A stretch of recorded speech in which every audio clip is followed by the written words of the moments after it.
안녕하세요. 이제 결혼 3년 차를 맞는 맞벌이 부부입니다. 결혼은 일단 1억씩 해서 반반 결혼을 하기는 했어요. 하지만 저는 오롯이 제가 모은 돈을 가지고 왔고 남편은 모아놓은 돈이 따로 없었다 보니 시댁에서 그 돈 전부를 해줬기에 엄밀히 따지자면 반반 결혼을 했다고 보기에 약간 애매한 부분도 있습니다. 여태까지는 이 사실이 저희 결혼 생활에 있어서 제 발목을 잡게 만드는 일이 될 거라고는 생각도 못했어요. 남편이 돈을 모아놓지 못한 이유는 취직이 다른 사람들에 비해 늦은 편이기에 그렇습니다. 그리고 제가 사회생활을 남들보다 조금 빨리 시작했다는 이유도 한몫하겠고요. 영화 보는 것 말고는 딱히 취미라고 부를 만한 것도 없던 저였다 보니 돈 모으는 것도 딱히 없었어요. 남편이 취직을 늦게 한 데에도 이유가 있습니다. 처음 연애를 시작했을 때만 해도 저희 둘 다 직장인이었어요. 연애 시작하고 1년 뒤에 남편이 제대로 사람 대우해주는 그런 회사에서 일을 하고 싶다며 다니고 있던 회사를 그만두게 되면서 공백기가 생기게 되었거든요. 남편이 다니고 있던 첫 직장이 문제가 아주 많은 회사였어요. 직원 수도 40명이 넘는 규모가 조금 있는 회사였는데도 불구하고 정말 제대로 된 사람 대접을 해주는 곳이 아니었거든요. 남편이 정식으로 이력서를 내서 취직을 한 건 아니었어요. 원래는 대학교 졸업반 시절에 단기로 아르바이트해서 취직하는 동안 생활비 좀 마련해보겠다고 들어간 회사였는데 어떻게 기회가 되어서 졸업하고도 계속 출근하게 되었던 거죠. 남편 말로는 같이 일하는 직원들하고 합이 잘 맞고 일도 성향에 맞는 데다가 어느 정도 미래도 보이는 곳이라고 생각했었대요. 거기에 사장까지 나서서 이런 식으로는 원래 채용을 잘 안 한다면서 이렇게 열심히 일하는 인재를 놓치면 회사 손해라고 취직하지 말고 여기서 그냥 일을 하라고 설득까지 해왔다는 겁니다. 그렇게 3년간 거기서 직장 생활을 하고 있었고 그때 저랑 연애도 시작했던 겁니다. 시간이 지나면서 남편도 짬이 좀 생겼으니 신입 직원이 들어오면서 사수 역할을 하게 되었대요. 처음 남편 밑으로 생긴 부하 직원이다 보니 인생 이야기도 해주고 술도 사주면서 가깝게 지냈다고 합니다. 그러다 같이 술 한잔하면서 회사 이야기가 나왔는데 그때 충격적인 사실을 알게 되었던 거죠. 실은 남편이 정말 말도 안 되는 박봉으로 일을 하고 있었다는 사실을 말이에요. 아르바이트한 기간까지 포함하면 3년을 훨씬 넘긴 경력직이었음에도 불구하고 이제 막 들어온 신입 직원이 받는 월급보다도 못한 돈을 받고 일을 하고 있었다는 사실을 알게 되었던 겁니다. 남편이 처음 시작을 아르바이트생으로 했다 보니 그때 당시에 거의 최저시급을 받고 일을 하고 있었는데 사장이 아르바이트생인데도 불구하고 직원만큼 일을 하는 남편을 아주 호구로 봤던 거였죠. 아르바이트 할 때도 저렇게 일을 열심히 하는데 뭐하러 돈을 더 주냐 뭐 그런 생각이었나 보죠. 남편이 아르바이트에서 직원이 되면서 월급을 많이 올려주긴 했는데 많이 올려줬다고 해도 회사에서 뽑는 신입 직원이 받는 돈보다 훨씬 못한 돈을 주기로 했던 거예요. 남편 잘못이 아예 없는 건 아니죠. 남편도 좀 더 알아보고 그랬어야 했는데 그때야 아무 경험 없는 사회초년생 시절이고 주변에서도 그런 내용에 대해 알려주는 사람 하나 없었다 보니 학교 끝나고 와서 일하면서 매달 6, 70만 원 받던 월급이 220만 원이 돼버리니 남편은 엄청 많이 올려줬던 걸로 생각했던 겁니다. 해마다 연봉도 5%씩 올려줬다는데 원래 받는 돈이 적은데 올라봐야 얼마나 오른 거겠어요. 아무것도 모르고 3년 동안 뼈 빠지게 일했는데 배신감에 아주 치가 떨렸다고 하네요. 그런데도 아쉬운 소리, 싫은 소리 하나 못하는 남편 성격 때문에 그 사실을 알고도 계속 출근을 했었던 거예요. 남편한테 이 사실을 알려준 신입 직원은 남편 월급 이야기를 듣고 뭐 이딴 회사가 다 있냐며 그날로 바로 그만뒀다고 하는데 남편한테는 그런 결단을 내릴 과감함마저 없었던 거였습니다. 그런 남편이 회사를 그만두게 된 건 순전히 저 때문이었어요. 남편이 한 번은 술에 엄청 취해서 속상하다며 저한테 전화를 해왔고 회사에서 박봉으로 아주 뽕을 뽑히고 있었다는 사실을 그때 처음 저에게 말해줬어요. 저도 이야기 듣기만 해도 피가 거꾸로 솟는 기분이었는데 당사자인 남편은 오죽했겠나요. 당장 안 그만두고 뭐하고 있는 거냐고 그때 제가 남편한테 회사에 당장 사표 집어던지고 사무실도 뒤집어놓고 오라고 조언을 해줬죠. 남편은 처음에는 조금 꺼려했어요. 당장 벌이가 사라지는 거나 마찬가지였으니 앞으로 뭐 해먹고 살지 고민을 하더라고요. 아직 30도 안 됐는데 벌써부터 그런 걱정을 하냐고 새 직장 찾을 때까지 백수라고 해서 내가 헤어지자고 안 할 테니 당장 내일 회사부터 그만두라고 한마디 했어요. 제 말에 힘을 얻은 남편은 바로 다음날 회사에 사표를 내던지고 왔죠. 그제서야 거기 사장도 월급을 올려줄 테니 그냥 회사에 남아달라고 남편을 붙잡았다네요. 그동안 헐값에 부려먹은 돈을 다 쳐줘도 모자랄 판에 그 상황에서도 돈을 좀 아껴보겠다고 그 신입 직원이 받는 월급보다 5만 원을 더 주겠다고 나왔대요. 그제서야 남편도 자기가 호구당하고 있던 사실을 깨닫게 되었고 그 길로 뒤도 안 돌아보고 회사를 빠져나왔답니다. 원래는 후임 자리 생길 때까지 인수인계를 위해 다닐 생각이었는데 더는 못 참겠다면서 말이죠. 그때 남편이 조금 답답한 구석이 있다는 걸 알았어요. 사표 집어던지는 와중에도 회사에 인원이 비는 걸 걱정해서 몇 달 더 다닐 생각을 했다는 게 말이죠. 아무튼 결과적으로는 바로 때려쳤기 때문에 그걸 가지고 뭐라고 하지는 않았습니다. 남편이 새로 직장을 구한 건 그 회사를 그만두고 1년 반이 더 지나서였습니다. 그래도 새로 들어간 직장에서 경력 인정도 받고 해서 곧바로 대리직함 달고 출근할 수 있었어요. 남편이 심약하긴 하지만 실력이 없는 사람은 아니었거든요. 남편은 남편 나름대로 자기가 돈 한 푼 못 벌어오는 와중에 떠나지 않고 곁을 지키던 제가 자기를 뒷바라지 해줬던 거라고 생각을 했었나 봐요. 그리고 어쨌든 제 덕분에 악독한 회사에 한 방 먹여주고 나온 꼴이 되었으니 저랑 결혼해서 제 말만 듣고 살면 손해보는 일은 없겠구나 하는 생각도 들었다더라고요. 새 직장에 들어가고 나서 얼마 지나지 않아서 저한테는 평생 갚아도 모자랄 신세를 졌다며 자기랑 결혼해주면 그 은혜를 평생에 걸쳐서 갚아주겠다고 저에게 청혼을 해왔죠. 그리고 그렇게 저는 남편과 결혼을 하게 되었습니다. 연애하는 동안은 아무 문제가 없었거든요. 아쉬운 소리 못하고 조금 답답하고 못 믿어온 구석이 있다는 건 알고 있었지만 바꿔 말하면 웬만한 거 다 저한테 맞춰주는 착한 사람이었으니 적어도 결혼하면 어이없는 걸로 싸울 일은 없겠구나 싶었어요. 남편이 모아놓은 돈은 없었을지언정 시댁에서 똑같이 1억을 해주겠다고 했으니 결혼자금 문제도 딱히 따지고 들 게 없었죠. 그렇게 제 1억, 시댁돈 1억으로 반반 결혼을 하게 되었습니다. 그 돈으로 빌라 전세 하나 구해 신혼살림 차리고 맞벌이 결혼 생활을 시작했습니다. 연애를 꽤나 길게 한 편이라서 남편에 대해서는 어느 정도 많이 알고 있다고 생각했는데 결혼하고 나니 모르는 것 투성이었어요. 요즘이 옛날처럼 결혼하기 전에 어디 가서 신부 수업 미리 받고 그러지는 않잖아요? 제가 혼자 살면서 기본적인 살림들은 손에 익은 상황이긴 했지만 그렇다고 해서 능숙한 편은 아니었어요. 그래도 평생을 부모님 집에서 살아온 남편보다야 제가 훨씬 더 잘했죠. 맞벌이에는 맞살림 하는 게 당연하다고들 하지만 혼자서 겨우 라면 정도 끓여 먹는 게 할 줄 아는 집안일에 전부인 남편에게 뭐 하나 제대로 맡길 만한 상황은 아니었습니다. 그래서 제가 주도적으로 집안일을 하게 되었죠. 남편은 대신 제가 시키는 것들은 군말 없이 다 했고요. 시부모님도 좋은 분들이라 생각했고 남편도 저에게 잘한다 했으니 행복한 결혼 생활을 하게 될 줄 알았는데 그게 아니었습니다. 남편 위로 신우가 한 명 있는데 처음에는 신우 때문에 결혼 생활이 조금 힘들게 될 수도 있겠다 하는 생각을 했었어요. 팔이 안으로 굽어서 그런 건지 이유는 모르겠지만 신우는 제가 남편보다 한참 모자라다는 생각을 하는 듯 보였고 대놓고 저를 못살게 굴지는 않았지만 탐탁치 않아 한다는 티를 그렇게 내고 다녔거든요. 저희가 결혼식 올리고 나서 얼마 지나지 않아 집들이를 했어요. 시부모님의 신우네 이렇게만 불렀고 식사 끝나고 커피랑 차 한 잔씩 마시면서 이런저런 이야기를 하다가 시어머니가 우리 온다고 집 청소해놓고 음식해놓고 아주 그러느라 고생했겠다고 저한테 한마디 해주셨어요. 그 말에 남편도 나서서 많이 도와줬다고 힘쓰는 건 남편이 다 도와줘서 별로 힘들지 않았다고 대답했는데 신우가 괜히 트집 잡으면서 한마디 하더라고요. 그깟 집안일 뭐 얼마나 대단한 거 한다고 기어이 남편을 부려먹는다고요. 그 자리에 심해부도 있었는데 자기 얼굴에 침 뱉는 격이라는 걸 몰랐나 봐요. 저도 모르게 신우한테 그럼 심해부님은 형님 집안일 할 때 구경만 하고 하나도 안 도와주시냐고 놀라면서 되물었어요. 모쪽을 주려고 작정하고 그런 게 아니고 정말 저도 모르게 튀어나온 말이었는데 신우가 얼굴이 시뻘개져서 아무 말도 못하고 있었습니다. 아무튼 그 발언을 시작으로 신우가 아주 스위치가 켜져서는 온갖 불만을 이야기하기 시작했어요. 그러다가 튀어나온 말이 우리 집에서 니네 결혼할 때 얼마를 해줬는지나 아냐? 우리 엄마 노후자금 다 털어서 해준 건데 고마워하진 못할 망정 신우 말에 말대꾸를 하고 있느냐 하면서 열을 내기 시작했죠. 시댁에서 많이 도와준 건 사실인데 말씀드렸다시피 저희 반반 결혼했거든요. 신우가 그 사실은 모르나 싶었죠. 결국 신우가 혼자 저렇게 분노를 표출해버리는 바람에 집들이 분위기도 흐지부지 돼서 그대로 다들 집에 돌아가게 되었죠.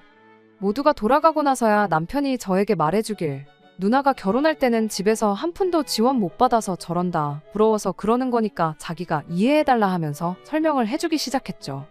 저도 그때까지는 경황이 없었을 뿐 아무 생각이 없었는데 상황이 정리되고 나서 곰곰이 생각해보니 뭔가 의아한 점이 한두 군데가 아니더라고요.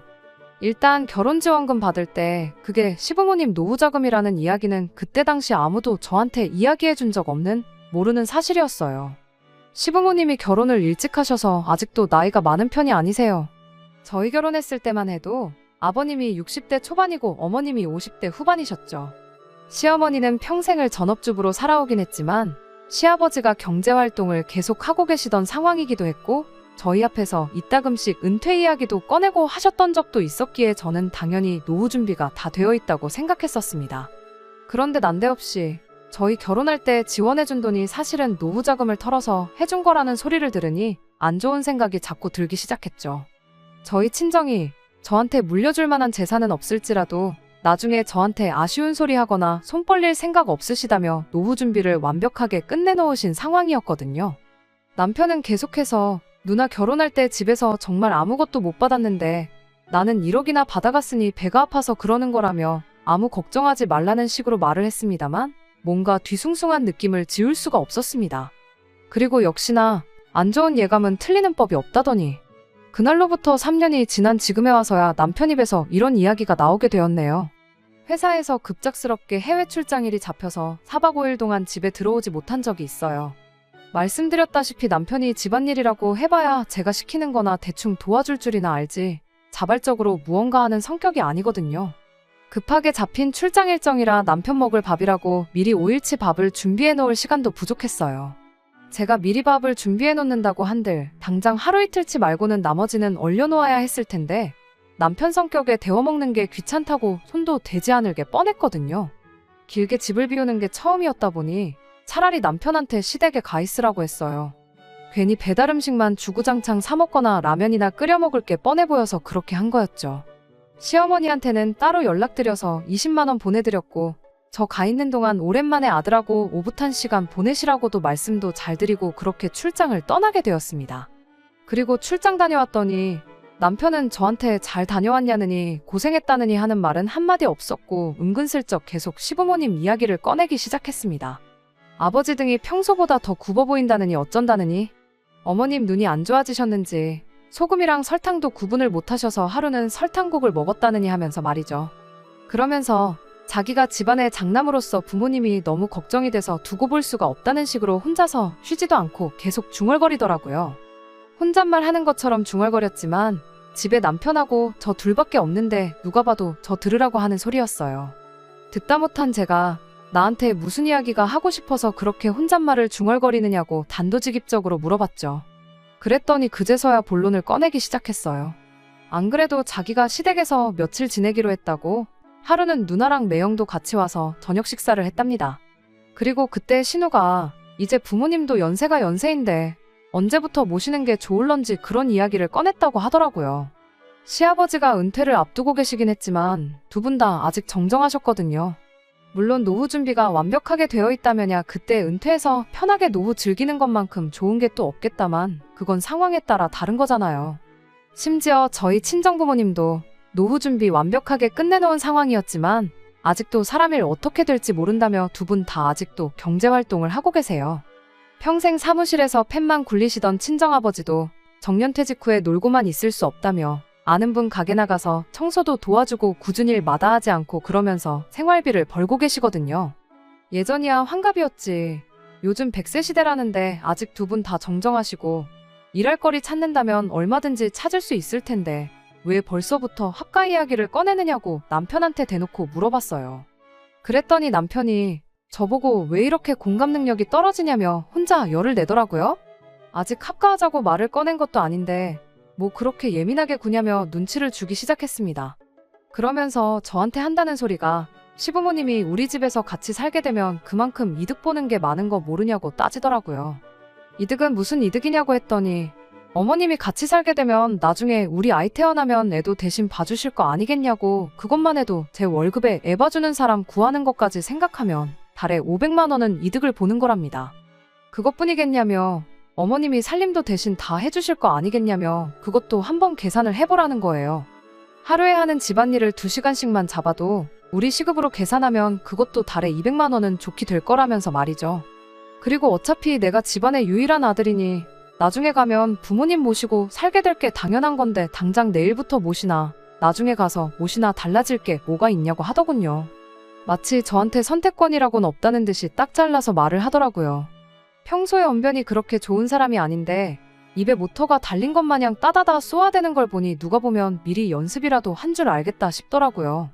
그래서 남편한테 나는 시부모님 모시고 살 생각은 추호도 없다 말하고 남편이 주장하는 합가를 해야 하는 이유에 대해서 하나씩 조목조목 반박해줬습니다.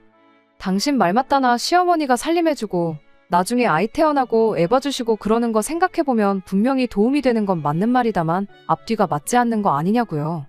시부모님 모시고 살고 싶다는 이유가 여태껏 고생하신 부모님 이제 좀 편하게 해드리고 싶어서 그런 거 아니냐고요. 그런데 집안일 전체를 어머님한테 떠맡기는 것도 모자라 황혼육아까지 시키려는 거냐고요. 굳이 모시고 살지 않아도 어머님은 어머님대로 지금 시댁에서 집안일 혼자서 하고 계시는 거 아니냐고. 그런데 육아까지 떠넘겨버리면 어머님은 오히려 2배로 더 힘들어지는 거 아니냐고 물었죠. 역시나 남편은 그 부분은 생각을 못한 건지 쩔쩔매면서 횡설수설 하더라고요. 그러면 퇴근하고 와서 우리가 하면 되는 거 아니냐는 어이없는 대답을 하더라고요. 그럼 애초에 당신이 주장하는 시부모님 모시고 살았을 때 우리한테 이로운 경제적 이득이 하나도 없는 거 아니냐고 되물었죠. 어떻게 대답해야 할지 몰라 얼굴이 시뻘개져서 있는 남편한테 그리고 아들이라서 부모님 모시고 사는 게 당연하다고 했는데 그거야 당신한테나 당연한 거지. 나한테는 당연한 게 아니지 않냐. 결혼 전부터 서로 합의가 된 것도 아니고 이제 와서 왜 갑자기 부모님을 모시자는 건지 도무지 이해할 수가 없다고 했어요. 제 말에 남편은 아무 대답도 못하다가 부모님이 노후 자금이 없는데 그럼 두 분은 어떡하라는 거냐 따지고 들더라고요. 그제서야 왜 합가 이야기를 난데없이 꺼냈는지 이유를 알게 되었죠. 그런 이유 때문에 시부모님을 모시고 살아야 되는 거라면 나는 더더욱이 그렇게 하지 않겠다고 대답했습니다. 할 말이 없어진 남편은 화를 내면서 그럼 나랑 결혼은 왜 했냐고 성질을 부리네요. 언제부터 이렇게 자기 주장 내세우며 고집 부리는 사람이었는지 연애 3년에 결혼 3년 가장 가까이서 지켜봐왔던 그 사람이 맞나 싶어요. 제 말만 들으면 앞으로 손해보고 살 일은 없겠다며 결혼하자고 해놓고서는 왜 가만히 있는 저를 시부모님 노후 따위는 신경도 안 쓰는 그런 나쁜 며느리를 만드는지 싶네요. 정말이지 결혼지원금 한번 잘못 받았다가 졸지에 팔자에도 없던 시집살이를 하게 생겨서 정말 답답합니다.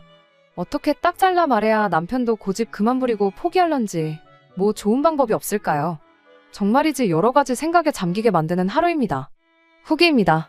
좀 더 빨리 후기를 보내드리고 싶었는데 경황이 없어서 이렇게 모든 일 마무리 짓고 나서야 이렇게 후기를 보내드리게 되었습니다. 결론부터 말씀드리자면 남편과는 이혼하고 각자 갈 길 가기로 했어요. 아들이면 부모님 모시는 거 당연한 거라 했으니 아마 남편은 소원대로 시부모님 모시고 살게 되겠죠. 사실 그건 궁금하지도 않아요. 남편하고는 그날부터 냉전 상태에 돌입했는데 아침이면 아침마다 퇴근하면 퇴근한 대로 저한테 생각 좀 해봤냐며 계속해서 시부모님을 모시고 살 것을 강요해왔습니다. 그런데 알고 보니 이 모든 일에 배우의 신우가 개입하고 있었다는 사실을 알게 되었어요. 하기야 싫은 소리도 한마디 제대로 못하던 사람이 자기 고집 부리고 저러는 데는 다 이유가 있을 거라고 생각했어요. 저는 당연히 합가 대상인 시부모님이 뒷배라고 생각했고 부모님 뜻에 거역할 수 없으니 남편이 저렇게 강하게 나오는 거라 생각했는데 알고 보니 시부모님이 아니고 신우가 문제였네요. 몇 번이고 합가를 물어오는 남편 말에 언젠가부터 저는 싫다는 대답도 안 하고 그냥 무시로 일관하고 있었습니다. 남편도 더 이상 자기 능력으로는 제 마음을 돌려낼 수 없다고 생각했는지 하루는 퇴근길에 신우를 데리고 저희 집으로 찾아왔어요. 남편 입에서 나온 게 다 신우 머리에서 나온 이야기였을 테니 신우라고 뭐 별게 있었겠나요. 드라마 재방송하듯이 남편이 했던 말 그대로 이야기를 꺼내더군요. 시부모님 노후 자금으로 결혼했으면 당연히 모시고 살아야 하는 거 몰랐냐고요. 이 상황에 손이신우라고 해서 예의 차리고 그럴 생각도 없어서 저도 말하는 것마다 따박따박 제 할 말을 다 했습니다. 반반 결혼했는데 그 돈이 시부모님 노후 자금이건 빚을 내서 해준 거건 무슨 상관이냐고요. 막말로 사실 내가 결혼할 때 가지고 온 돈도 내 돈이 아니고 친정부모님 노후 자금이었다고 우기면 어떻게 할 거냐고 따져물었죠. 그러면 저도 친정부모님 노후 자금으로 결혼한 게 되는 거니 당장 내일부터 친정부모님도 이 집으로 모셔오면 되는 거냐고요. 신우는 말로는 안 되겠으니 억지를 부리더라고요. 출가 외인 이야기를 꺼내면서 친정보다 시댁이 먼저라는 소리를 꺼내더군요. 자기도 따지고 보면 며느리면서 출가 외인 이야기가 하고 싶나 싶더라니까요. 그래서 저도 출가 외인이면 출가 외인답게 친정일에 신경 끄고 형님이나 알아서 잘하라고 했어요. 당장 형님도 시부모님 모시고 사는 것도 아니면서 무슨 자격으로 남의 집 일에 감나라 배나라 하고 있냐고요. 그제서야 신우도 억지 부린다고 제가 호락호락 넘어갈 사람이 아니라는 걸 깨달았는지 조건을 걸어오면서 회유를 시작하더라고요. 그리고 이 합가 사태가 이렇게 갑작스럽게 그것도 신우의 주도하에 일어나게 된 진짜 이유를 알게 되었습니다. 시부모님이 살고 계신 빌라가 요즘 시세로 2억 정도 한다고 하더라고요. 그리고 자기는 저희 결혼할 때 남편이 지원받은 만큼 꼭 받아야 적성이 풀리겠답니다. 그러면서 조건을 제시하길 시부모님 집을 팔아서 그 돈을 정확하게 반반씩 나누자고 하더라고요. 그러면 저도 1억이 생기는 거니 손해는 아니라면서요. 하지만 여기에는 큰 함정이 있었죠. 속이 뻔히 보여서 함정이라고 할 것도 없어요. 시부모님 집을 팔면 시부모님은 어디 가서 사느냐 따져 물으니 당연히 니네가 모시고 살아야지 이러고 있더라고요. 고작 1억 받자고 제가 앞으로 못해도 30년 평생을 시부모님 모시고 살겠다고 하겠냐 물으니 저보고 피도 눈물도 없는 년이라며 그럼 우리 엄마 아빠 길바닥에 노숙이라도 하라는 거냐며 욕짓거리를 쏟아붓더라고요. 그렇게 부모님 노후 자금 걱정하는 딸이 정작 뒤에서 하는 짓이라곤 멀쩡히 잘 살고 있는 집 팔아 그 돈 꿀꺽하고 동생한테 오갈곳없는 부모님을 떠넘기는 거냐고 피도 눈물도 없는 게 대체 누구냐고 되받아쳐줬네요.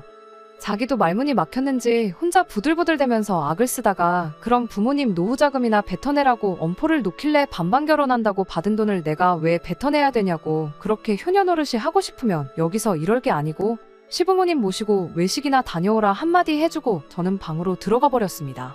아예 상대를 안 해주니 신우 혼자 길길이 날뛰다가 결국 포기하고 돌아가더라고요. 그 와중에도 차비 쓰기가 싫었는지 남편 보고 태워다 달라더군요.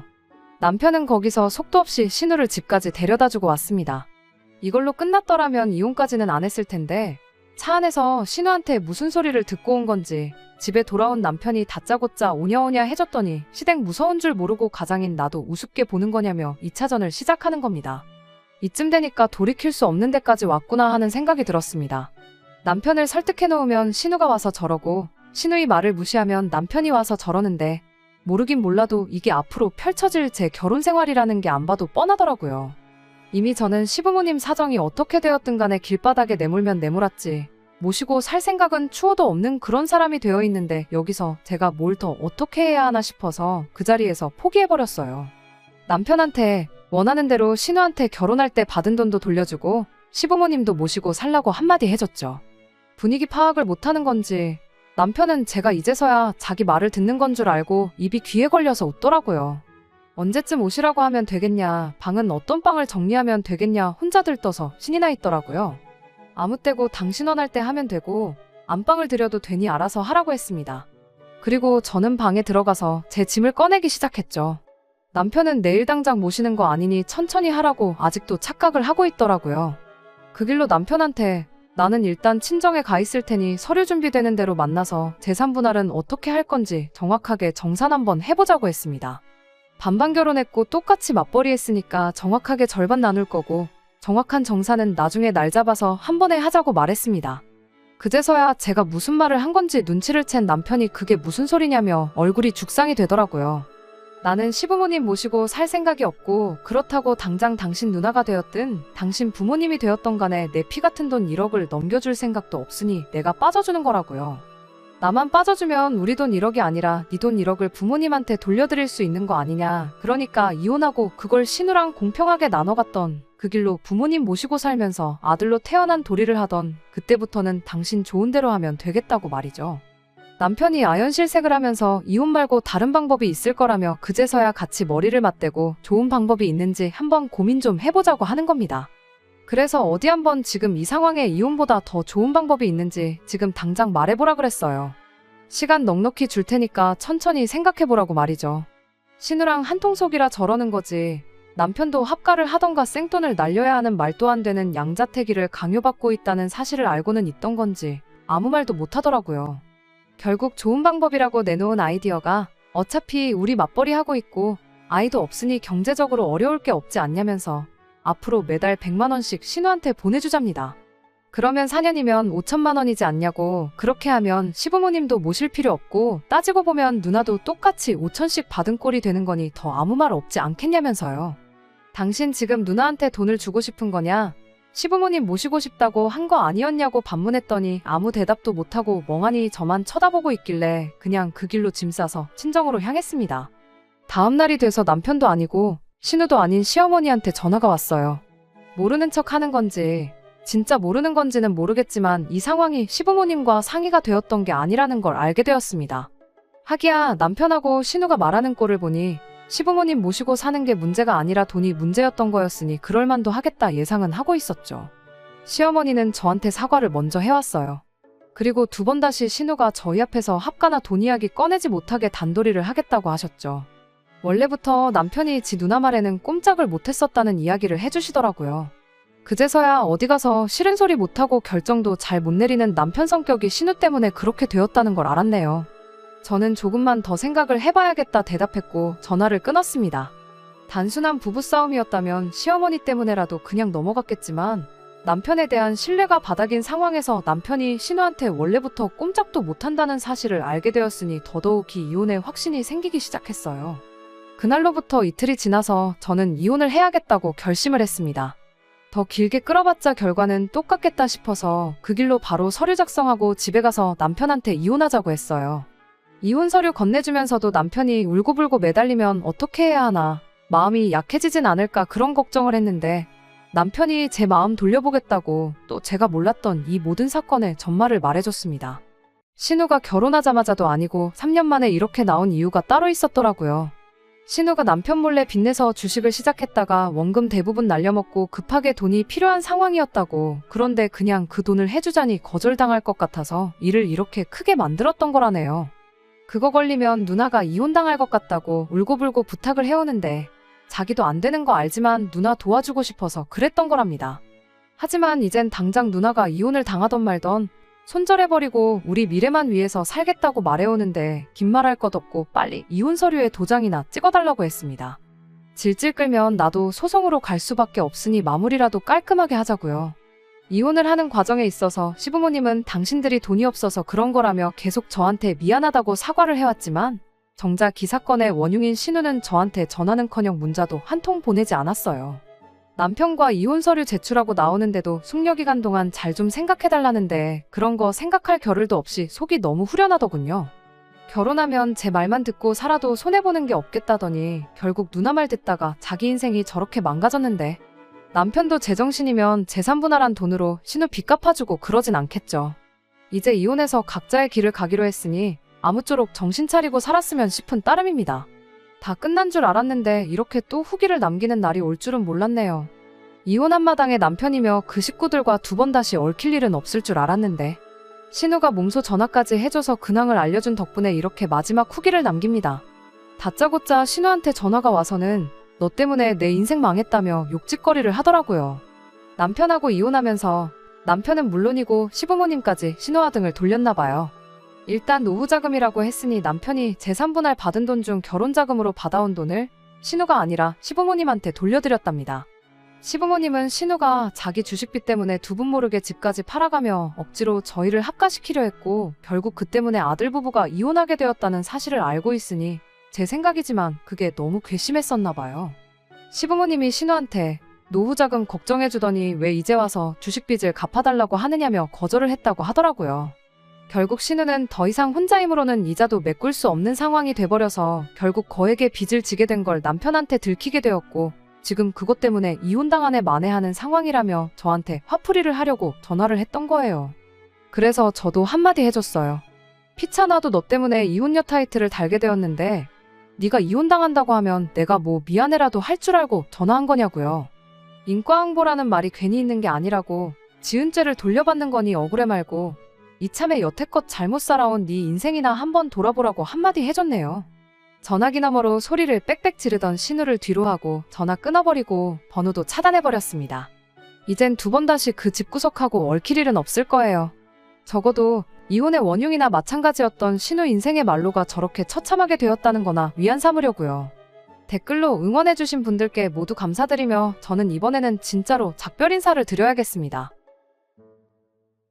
끝까지 들어주셔서 감사합니다. 오늘의 사연은 여기까지입니다.